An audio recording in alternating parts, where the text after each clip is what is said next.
If you're thinking about starting van life, then you're probably wondering, which van should I get? First up, I want to talk about the Nissan NV just because I feel like a lot of people overlook it. I would say to consider this van if you plan on doing van life by yourself.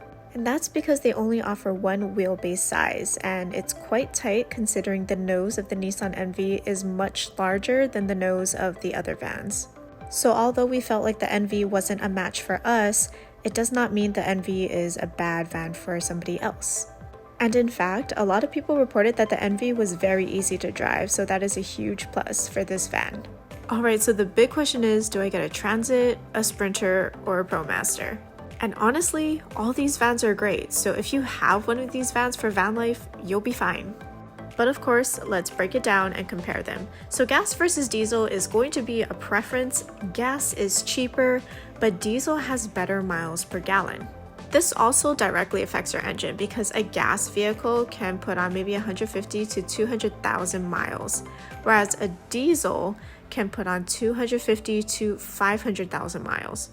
For modern van life, Sprinters have been around the longest, which means there's a very strong community, and it also bodes well to know that these vans have been reliable for the entire time van life has been trending. So if you plan on doing van life in the States, then the Transit and the Promaster might be cheaper in terms of parts and repairs for your van.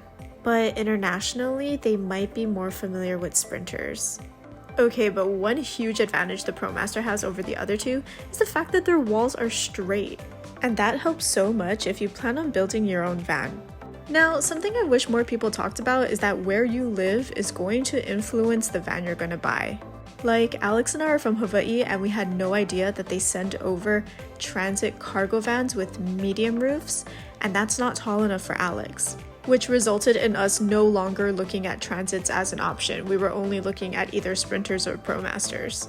But not for long. We decided to hone in on Sprinter vans once we learned that the Promaster came in a forward-wheel drive, which we did not want for off-roading purposes.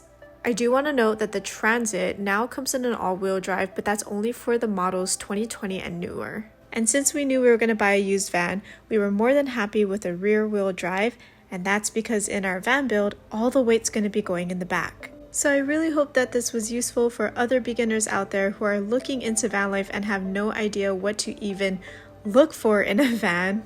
But remember that the van that's perfect for me and Alex may not necessarily be the van that's perfect for you. So make a list of the most important characteristics that you want in your van and compare it to the vans out there and see which one fits best. Thank you so much for watching until the end, and we actually have an announcement for you guys. We will be doing our very first giveaway, so be sure to subscribe to us because we will be choosing one of our subscribers as our winner.